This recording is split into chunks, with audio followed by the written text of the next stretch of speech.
Life on Earth really is hard enough as it is.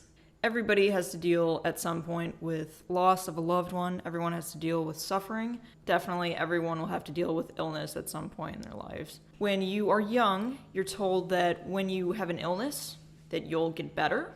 Or sometimes you'll have the experience of learning about a family member who is sick and won't get better and is going to die. Sometimes this can happen suddenly, seemingly out of nowhere. When I was 4 years old, I had to learn that one day my grandpa was here, the next day he was gone. What do we tell kids at that age when they're 4 years old? In the culture that I grew up in the Christian household that I grew up in, what we told kids is, you'll see your grandpa again in heaven. Now, as I got older, I learned that this was not only something that adults told children, but it's something that adults tell themselves. People still live with these narratives. People really want to form a narrative out of the suffering, out of the pain that they experience, out of the loss and heartbreak that they feel. I don't know if this is totally natural to human nature, but it's something that we're introduced to so early in life that it becomes second nature to us, that we want to make a narrative out of something difficult that happens in one's life. Now, it's a decision. Will you make the narrative more exciting? Will you make the narrative more evocative? Make your audience feel something by adding something to the story that isn't totally true? Will you add something to the story to make it more meaningful and emotional for yourself? It's not only the narrative that we tell somebody else, it's the narrative that we tell ourselves every day about our suffering, about our illness, about our experience with disease, with illness. I know from personal experiences, I know from family members that living with a chronic illness can be extremely debilitating. And unlike when you're a child, when you have an illness, either you get better and you're healthy again, or you continue getting worse and you die. When you're a child, it's difficult to understand that there is a kind of middle path where you're still sick, you don't get better, but you're not so sick that you're dying.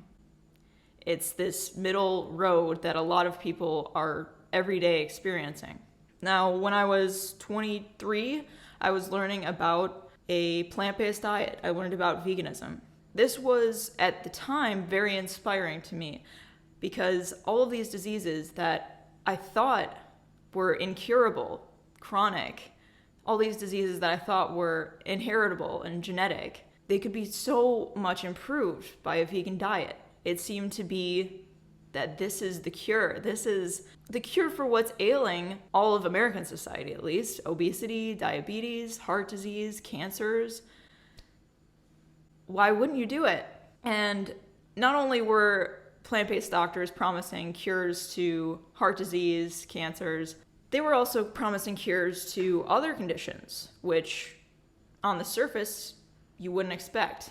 They are chronic conditions, chronic ailments, things that people are told at some point by doctors that, no, this isn't something that is going to get better.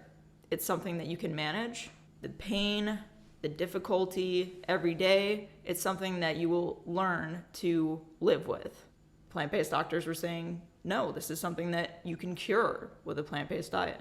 Now I've had to learn and come to another crushing realization that this isn't true, and there are some diseases, many conditions, that a plant-based diet won't cure.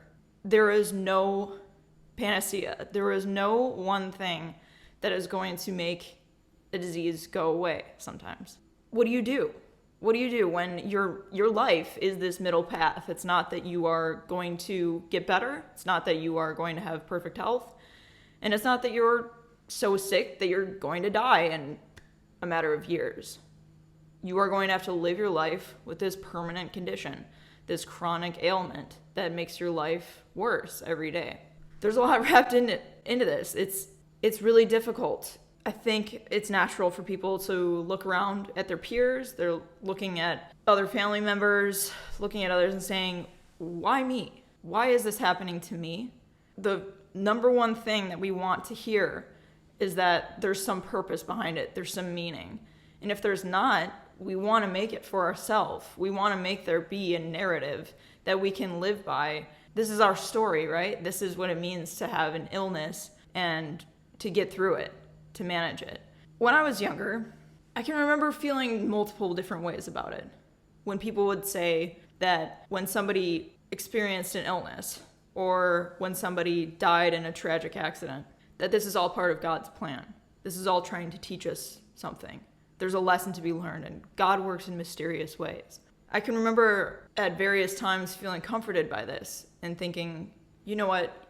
Yeah, these things might seem random, but there's some plan. There's some big plan, that's trying to teach you something. I've had to reflect that that's really screwed up. If it is the case that God is the Father and He's taking care of all of His children, what kind of messed up father is this that wants you to suffer, that wants you to go through all this pain and torment, and that it sets up a sick idea of what an authority figure is, somebody that puts you through some suffering and pain to teach you something. That's the ordeal that you go through in life, and it's part of somebody's plan. It's part of this omnipotent, omniscient, all-knowing power that this is what their plan is. When I started thinking about this, when family members were sick with chronic conditions, I thought, why is God doing this? What did I do to deserve this? What did my relative do to deserve this? When I've dealt with chronic illness myself, I've thought, am I being punished for something? What did I do wrong? There's a good amount of resentment and anger that can come out from this. And if there's one positive thing that I can think of that comes from illness, that comes from disease, is that it gets people to question these things and ultimately question the narratives that are told to them. Now, all the time we're picking up narratives not only from our parents, not only from our family members and friends, we're picking them up from the movies we watch, from the television shows that we consume. These little phrases that we hear, we glom onto, right? It's all part of God's plan, or there's something to this. This is your story, right? You're going to get through this adversity. This is part of your struggle. Part of your understanding of life is getting through this and learning that even though it seems impossible at times, even though when you're given a diagnosis, you might think, this is something I don't want to live with. I think that's one of the first thoughts that people come through. Like, why am I going to have to live with this? I don't want to live with this. We have to learn over time that life keeps going. Every day you have to keep trying and find the motivation and ambition to live a life that's worth living, even though it seems that the conditions that you have been given are just so terrible you don't want to live with them. So we're picking up all these bits and pieces of narratives that we've heard, people telling us anything to soften the blow, anything to make it less terrible than what we really know that it is. And it's rare to find somebody who's willing to actually be honest with you and not be an asshole about it, somebody who's really genuinely trying to tell you in a caring way, like, no, this is not for some higher purpose. This is random. It's not your fault that you have this chronic disease. And there might be nothing in it. There might be meaningless suffering that happens. But the point of your life is not to get lost in the meaningless suffering, to lament your suffering constantly. It's to find the will, the courage to keep going and find meaning and purpose in your life regardless. And what I've seen in people's lives is that they make narratives out of their suffering. Either it's themselves that have a chronic condition and then they become that condition. They take this on as their identity. Or they have a child who is born with some condition, and that becomes their identity. I'm a parent of some child with cystic fibrosis. That is who I am. That is what I do every day. It's natural. That's part of your life, and it might feel like the most important part of your life. But it's important to actually come up with something for yourself, come up with a meaning to your life that isn't dictated by these random outside forces, something that brings to your life a sense of reason and rationality, rather than defining your life based on these irrational circumstances that you're born into or that you happen to fall into at no fault of your own.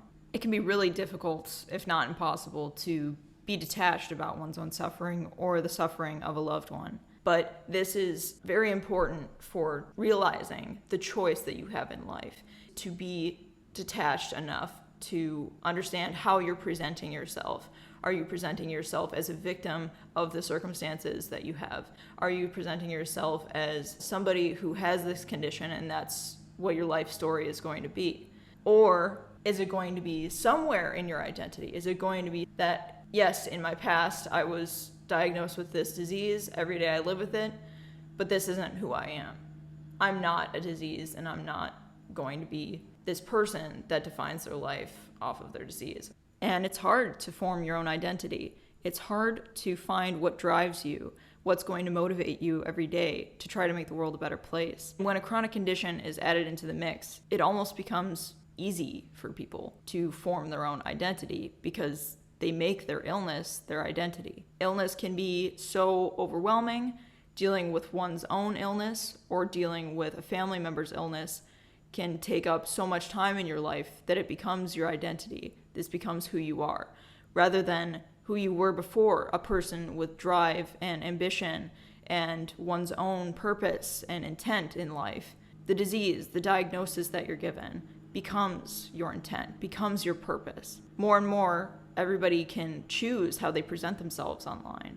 It seems to be an easy choice when somebody has a condition, when somebody has a disease, when somebody has something that happens to them that's out of their control but takes over their life every single day. This becomes their form of activism. Increasing awareness of this disease becomes their motivation in life, becomes their purpose in life. Rather than being beholden to your illness, to promoting your illness as a cause, isn't it better to embrace the kind of choice that you have in life? The optionality of how you present yourself, not only with people in real life, but especially these days with how you present yourself on the internet and what kind of causes you devote your time to. Are you going to make your condition, your diagnosis, your illness, your identity?